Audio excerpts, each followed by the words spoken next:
Hello दोस्तों, कैसे हैं आप सब। आई होप आप लोग अच्छे ही होंगे।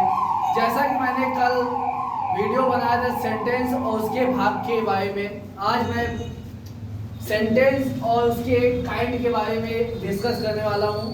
कोई भी दिक्कत अगर आपको पुरानी वीडियो में होगी तो आप कमेंट करके हमसे दोबारा पूछ सकते हैं। देखिए, मैं आज वीडियो शुरू कर रहा हूँ। पहला है सेंटेंस एंड इट्स काइंड में वाक्य के प्रकार के बारे में। पहला है 5 प्रकार के होते हैं। कितने प्रकार के होते हैं? 5 प्रकार के होते हैं। पहला हो गया असर्टिव सेंटेंस। असर्टिव सेंटेंस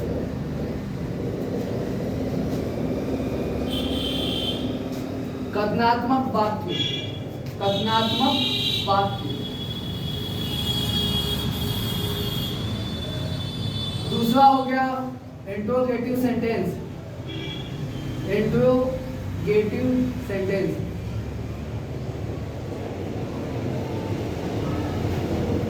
प्रश्नवाचक वाक्य। प्रश्नवाचक वाक्य। प्रश्नवाचक वाक्य। ये 2 प्रकार हो गए। पहला हो गया असर्टिव सेंटेंस और दूसरा हो गया इंट्रोगेटिव सेंटेंस। अब तीसरा आ जाइए इंपरेटिव सेंटेंस। इंपरेटिव सेंटेंस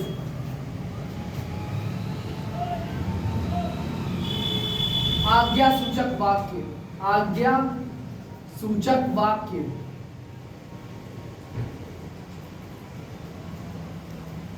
चौथा हो गया इसमें exclamatory sentence. Exclamatory sentence. Exclamatory sentence विस्मय सूचक वाक्य। विस्मय सूचक वाक्य। और इसमें पांचवा हो गया ऑब्जेक्टिव सेंटेंस। ऑब्जेक्टिव सेंटेंस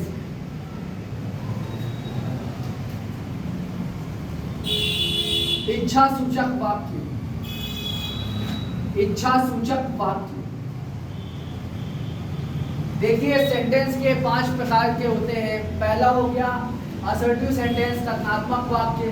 दूसरा हो गया इंट्रोगेटिव सेंटेंस प्रश्नवाचक वाक्य। तीसरा हो गया इंपरेटिव सेंटेंस आज्ञा सूचक वाक्य। चौथा हो गया एक्सक्लामेटरी सेंटेंस विस्मय सूचक वाक्य। और सबसे पांचवा आखिरी हो गया इच्छा सूचक वाक्य, जिसे इंग्लिश में कहते हैं ऑब्जेक्टिव सेंटेंस। अब चलिए शुरू करते हैं। पहला है असर्टिव सेंटेंस। असर्टिव सेंटेंस जिसको हम हिंदी में कहते हैं कथनात्मक वाक्य। कथनात्मक वाक्य। अब देखिए, इसका परिभाषा किस तरह से हम दे सकते हैं। A sentence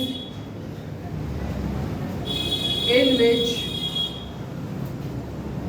give a statement is called assertive sentence. Assertive sentence ठीक है बच्चों। A sentence in which give a statement is called assertive sentence. Statement का मतलब क्या होता है? कोई कथन देना, कोई बात कहना, उसको कहते हैं असर्टिव सेंटेंस या कथनात्मक वाक्य। For example,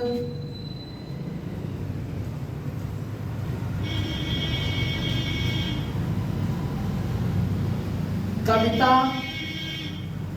is a good Kavita is a good girl।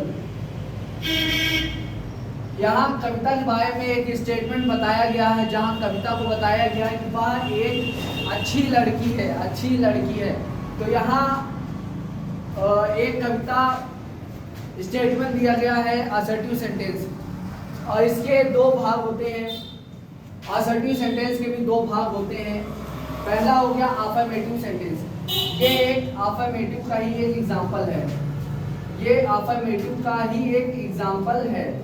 अब दूसरा हो जाएगा निगेटिव सेंटेंस। पहला भाग हो गया अफर्मेटिव सेंटेंस और दूसरा भाग हो जाएगा negative sentence.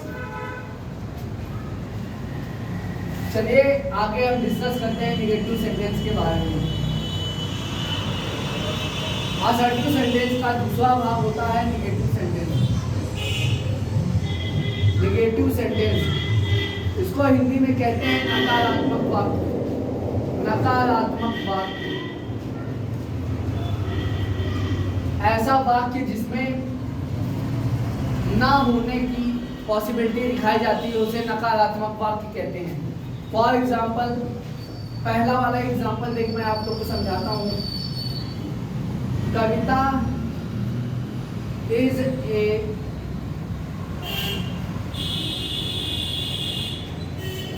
Kavita is not a good girl.